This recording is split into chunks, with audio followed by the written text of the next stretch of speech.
Eduardo, gracias por atendernos. ¿Cómo le va? Luciano García lo saluda. Buen mediodía. Hola, hola Luciano, ¿cómo te va? Buen día. Bien, muy bien. Gracias por atendernos. Eduardo, por las características de este caso, se podía prever que Lagos haya, además de asesinado a estas dos personas, haya incurrido también en un hecho de abuso sexual. Bueno, en realidad no, la mayoría de los femicidios no hay en la mayoría de los femicidios no hay un abuso sexual, matan a la pareja o la expareja. En este caso, además, hay dos víctimas. Una es la hija y por lo que estoy recién enterándome, igual que todos, con signos o indicios de abuso sexual. Eso creo que si a alguien que todavía le cueste entender que es un femicidio, si existe todavía alguien que le cueste entenderlo y los discutas, bueno, con las características de abuso sexual me parece que se vuelve indiscutible, ¿no? Me parece que acá no solo que hay dos víctimas, sino que hay una víctima sexualizada. Claro. Creo que sobran indicios, ¿no? Y sobran elementos. Me parece que también eso es un agravante, un agravante claro. Bien. Por un lado es también complejo abordar el tema por la cantidad de ribetes, de morbosidad que tiene, pero uno quizás no termina de entender lo que pasó con el desmembramiento de una de las víctimas. ¿Esto a qué responde o también en tu caso habiendo analizado otros casos probablemente con similitudes? ¿Qué se puede decir de eso? ¿Qué características tiene un homicidio de este tipo, un femicidio de este tipo? La Sí, mayoría de los femicidas intentan ocultar el hecho, de alguna manera, ya sea por simulacro, inventan algún simulacro de robo, simulacro de accidente doméstico, el famoso la encontré así, y otros desarrollan, cuando ya cuentan con movilidad, que en este caso tenían lugar y tiempo para desarrollarlo, sí. otra maniobra más sofisticada, bueno, sí, algunos entierran los cuerpos, otros los trasladan, y otros como en este caso, y como en el caso de Cielo López, que lamentablemente también nos hace recordar el dolor de aquel hecho trágico que fue el de Cielo, con características similares, desplazamiento y bueno, y la mutilación del cuerpo. Me parece que eso, encima también en Plotier, Claro. eh, bueno, es imposible no acordarse de Cielo. Y, y bueno, eso en realidad es una de las características de los femicidas, desarrollar alguna maniobra de ocultamiento para zafar también. Algunos, más comprometidos, incluso después desarrollan alguna maniobra, o intentan suicidarse, ojo, tienen las características de un femicidio y de un femicida que si no lo cuidan, el tipo va a intentar suicidarse, o es probable que lo haga, Claro. o es esperable, ¿no? Sí, te iba a consultar por ese tema también. Él además, ayer nos contaba uno de los abogados que está en un contexto de alcoholismo, y vos marcabas, incluso en tus redes sociales también, de que era previsible o se podía hablar de una posibilidad de suicidio.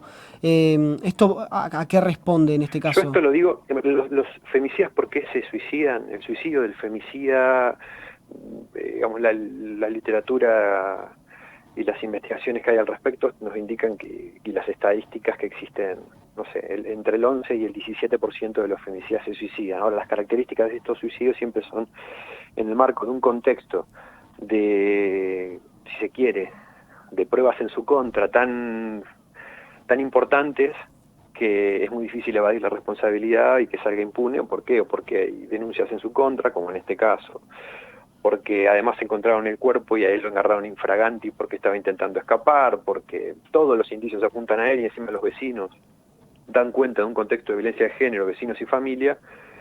Esos son, y con hijos en común, si llega a haber hijos en común, que no sería el caso, pero en el caso de haber hijos en común también, un mayor vínculo afectivo suele ser una de las características, o las dos características, ¿no? El Claro. mayor vínculo afectivo, la esencia de hijos en común, o existencia de hijos en común, que no sería el caso, y después cuando tienen un montón de evidencias en su contra, o por ejemplo, como en el caso que ocurrió si se acuerdan ustedes, en Villa Langostura, Sí, que fue en pleno centro, él se terminó suicidando, lo intentó hacer, se intentó sí, cortar sí, sí. en la vía pública y después se terminó ahorcando en la clínica, en el hospital, con custodia policial incluso.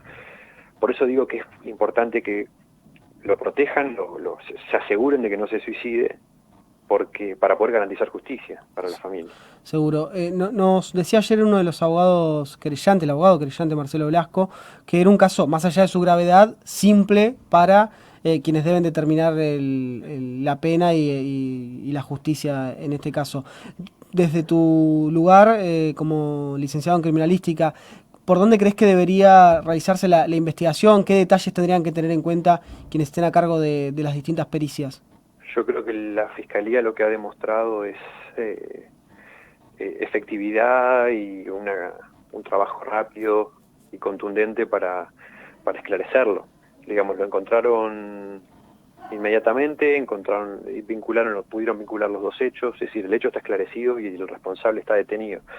Después lo que viene ahora es un tema que tiene que ver con el procesamiento de las evidencias, darle tiempo a la defensa para que controle la prueba, para darle el marco legal que corresponde, pero bueno, como bien dijiste vos, en referencia a algún comentario de algún abogado, está claro el hecho y por lo tanto va a ser, entiendo yo, por una cuestión de tiempo nada más, claro, hasta que llegue la sentencia, ¿no? Que son tiempos procesales que hay que cumplirlos sí. para darle el marco legal, pero es un hecho que está esclarecido. Sí, tendrá que hacerlo con una prisión preventiva de por medio, ¿no? También por las formas claras que tiene el caso y por está muy acreditado el intento de fuga de Lagos. El hecho de fuga, sí. Intento de fuga y probable intento de suicidio si lo liberan. Claro. No solamente intento de fuga, intento de suicidio también. Cuando ya está identificado, hay foto de él por todos lados, es esperable esa reacción. Algunos dirán, bueno, que se suicide no, en un proceso, en un sistema democrático como el nuestro, nosotros necesitamos que se haga justicia, y las víctimas y la sociedad necesita que se haga justicia. Seguro. ¿No resulta complejo desde lo pericial, imagino, probar su autoría cuando él estaba en el lugar del hecho, ¿cierto? ¿Habrá que detectar el móvil y el arma? El móvil ya está. Bien. El móvil ya lo acaban de terminar. Claro, ocultar el abuso. No, claro, exactamente. El móvil es el abuso sexual y después Pero aparte, ¿cuál es el indicio más claro de objetivación sobre el cuerpo de la mujer y sometimiento del cuerpo de la mujer que el abuso sexual? A eso sumale porque hay, digamos, al mismo tiempo hay todo un mensaje esto de desechar el cuerpo de la mujer, mutilarlo y desecharlo. También hay un mensaje de violencia grandísimo. No solo es la maniobra de ocultamiento, sino simbólicamente qué representa mutilar un cuerpo, desplazarlo y desecharlo como si fuera nada, ¿no? Sí. Y tratarlo como si fuera nada. Ahí también hay todo un mensaje que tiene que ser interpretado. Es decir, hay elementos e indicios que expresan violencia de género y eso es clarísimo. Seguro. Eduardo, muchísimas gracias por este tiempo, muy amable y muy claro. No, gracias a vos, un saludo. Hasta luego.